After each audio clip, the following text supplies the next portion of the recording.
FSN Radio. It's all about what's next. Go to financialsurvivalnetwork.com and sign up for your free weekly newsletter. You'll also get 3 free reports. The Financial Survival Network.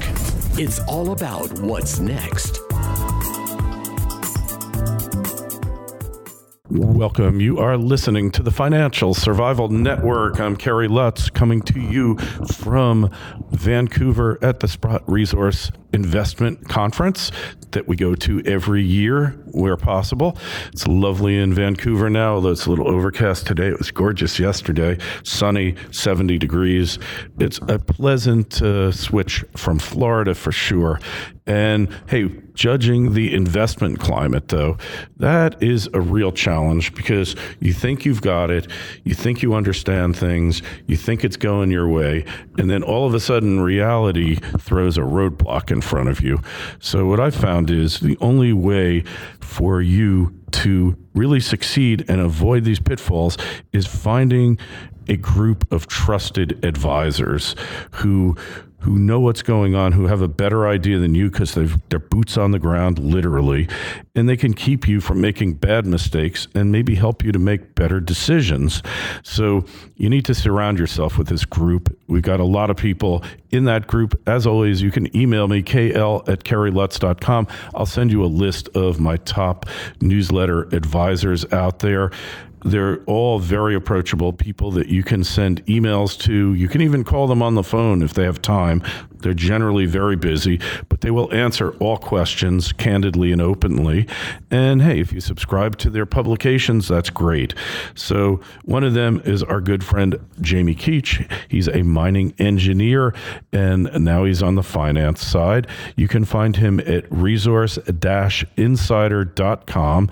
And we're talking to Jamie today, trying to get a feel for how this market has changed and perhaps get some insights into where it's heading. So, Jamie, it's always great to have you on.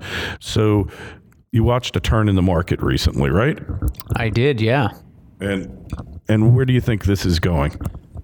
Well, I don't like to speculate too much, but I do think that what we're seeing in this shifting gold price, this added value, is a trend that's going to continue. Gold has been suppressed at an unreasonably low level for too long. And what we're focused on is finding opportunities that are going to be able to take advantage of that, of what I believe will be a continued strong gold price. However, we're focusing on deals that are going to make us money no matter what it is, in any reasonable range of gold price or other metal price for that matter.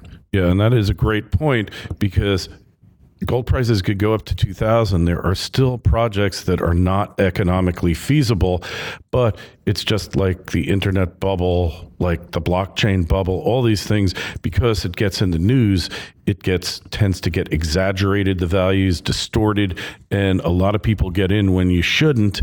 And so this dose of realism that you bring to the table, you have to be skeptical in this sector, right?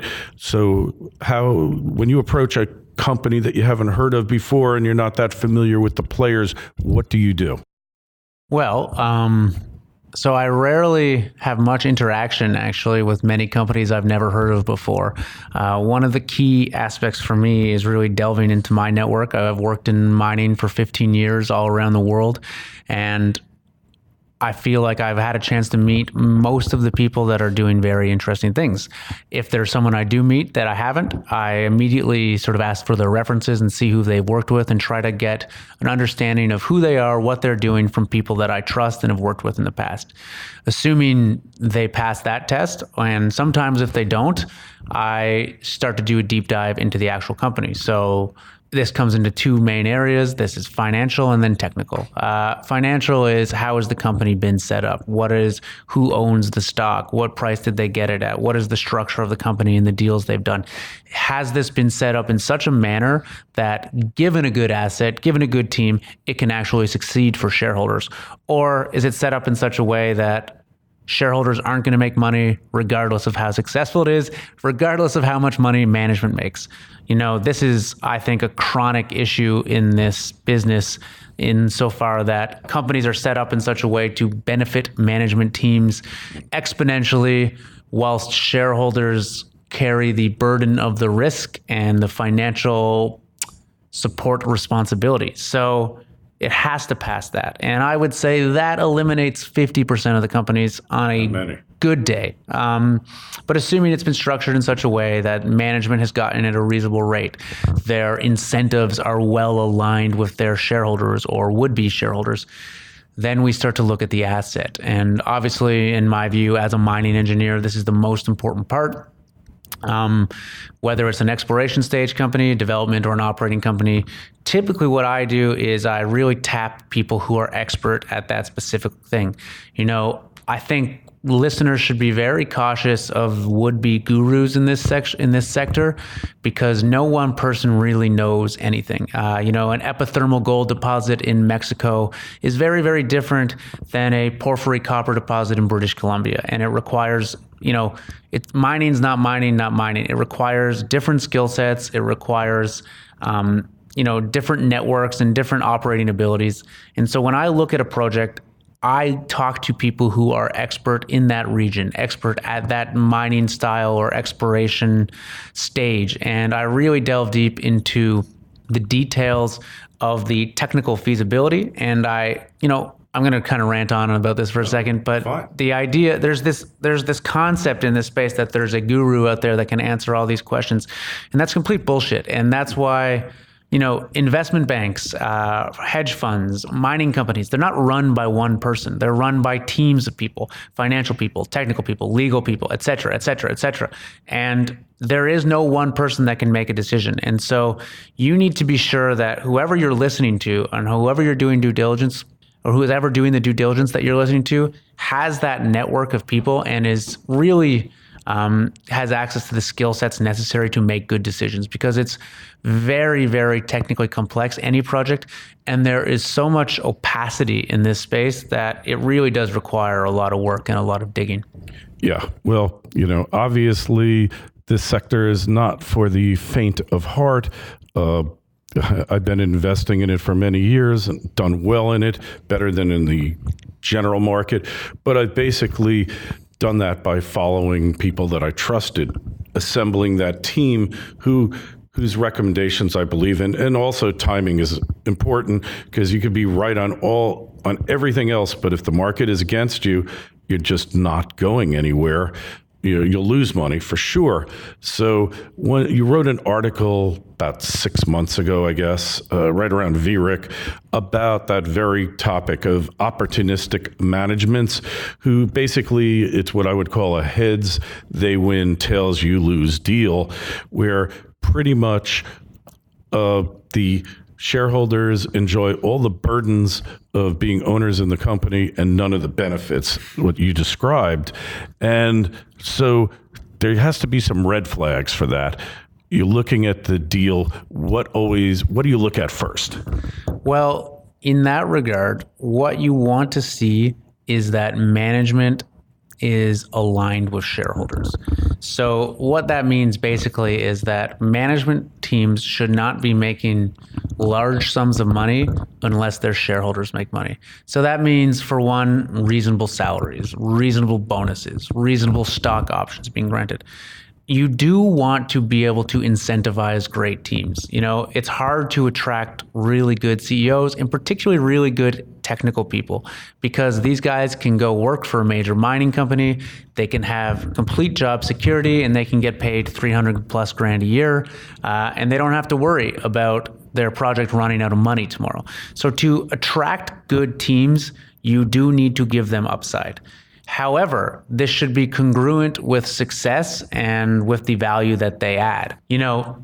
When I see teams that are issuing themselves $1 million in options every year at, tiny markups that they're definitely going to hit regardless of how their share price is actually performing, that's a huge red flag. When I see management teams invest in a company when they're launching it at a fraction of a penny and then turn around and 6 weeks later do a private placement at 25 cents and then go public at 50 cents, that is a big red flag. Now, a company I referenced before, and the one that I used to work for many years, is called Equinox Gold. I was in corporate development there. I know the management team very well. And the majority of the senior management, they came in at $2 a share. They put up, quite frankly, large sums of their own money at $2 a share, which I might add is the most expensive that stock has ever been. So you can debate the merits of whether they should have done that or not, but what you can't debate is you have a management team that is highly, highly aligned with their shareholders. No one makes, they don't make money unless everybody else makes money. And you know that they're going to be busting their ass around the clock to make sure that that's a success. And if they win, you're going to win too. And I think that's a really good situation. That's the situation you want to be finding, because there are so many opportunities for management teams to screw shareholders if they're unscrupulous. And you want to find a situation where they're incentivized in a way that aligns with you and you don't give people the option to make bad decisions. Right. And you don't give them a windfall regardless what the outcome is. So you want to see managements that are literally invested at similar terms and conditions to you. And there's a lot of companies out there like that. So what's the next thing? FSN Radio. It's all about what's next. Trilogy Metals is a world-class developer in Alaska's Ambler mining district. The company already possesses 8 billion pounds of copper, 3 billion pounds of zinc, over 1 million gold equivalent ounces, and now over 77 million pounds of cobalt. Trilogy's Arctic project boasts an after-tax net present value of $1.4 billion with a 33% IRR. Trilogy is led by an experienced management team with proven success in discovering and developing projects in Alaska. The company is well capitalized, has no debt, and possesses strong institutional support. Trilogy trades on the New York and Toronto exchanges under the ticker symbol TMQ. To learn more, go to trilogymetals.com. That's trilogymetals.com. The Financial Survival Network. It's all about what's next. The next thing that I look for in a management team or in a company in general. Red flags. So I would say another red flag is, how are they spending their money? Go through the financial statements and look at where those dollars are going. Is the majority going to marketing and promotion and corporate travel and that, or is the majority going into the ground into developing an asset? I mean, this is a very basic thing, but there are a lot of companies that are able to somehow spend a tremendous amount of money, and they go to all the right conferences and they have dinners with all the right people, and it seems like a very enjoyable lifestyle that they're living. But, a fraction of the money raised is going into the ground. And, what I would like to see is, in general, at least 80% of the capital that's been raised is devoted to the projects. This should be drilling holes. This should be building mines. This should be optimizing operations, all the things that are required for the actual project to succeed. And, as an investor, you need to be aware that you're investing in a mining or exploration project, not a travel allowance for a lifestyle firm. Yes, yeah, exactly. And I like to think that this is a lot less prominent than it once was, but there's certainly some very good some very good examples out there of this sort of behavior. Oh, for sure. And, look, any responsible CEO is going to be traveling the globe looking for capital, promoting his company. Communication's really the most important role that a CEO plays. But in the end, it's like a charity. When you look at a certain charity and you see that most of the money they spend is raising more money so that they can spend more money to raise more money, that's not really the true aim of the charity. You look for some place, like you said, a Salvation Army, Volunteers of America, where 80% of the money they collect goes to the intended recipients. So I guess it's really kind of like that in a lot of areas of life. You want to make sure that the resources are going where they're going to do the most good for the company rather than for the management. Yeah, I agree entirely. And It doesn't take much due diligence, a quick read through the financial statements to see where this money is actually being allocated. And I think that should be on the top of the list for anyone even considering buying a mining stock. Yeah, so you're looking at like their sales and general and administrative expenses. Is that way outweighing their CapEx and their actual operating expenses on the ground? Yeah, precisely. I mean, there's going to be a line item in there for G&A, general administrative expenses, and also often in there for investor relations. And again, marketing is important. You need to be telling people about this story, but everything in moderation. Yeah, and hey, you raise a good point about marketing. So it used to be these junior miners could have 4 or 5 analysts from major stock brokerage houses, investment banks, et cetera, following them. But so many of the companies downstairs here at the Sprott conference, they don't really have anybody. If they have one, they're doing really well.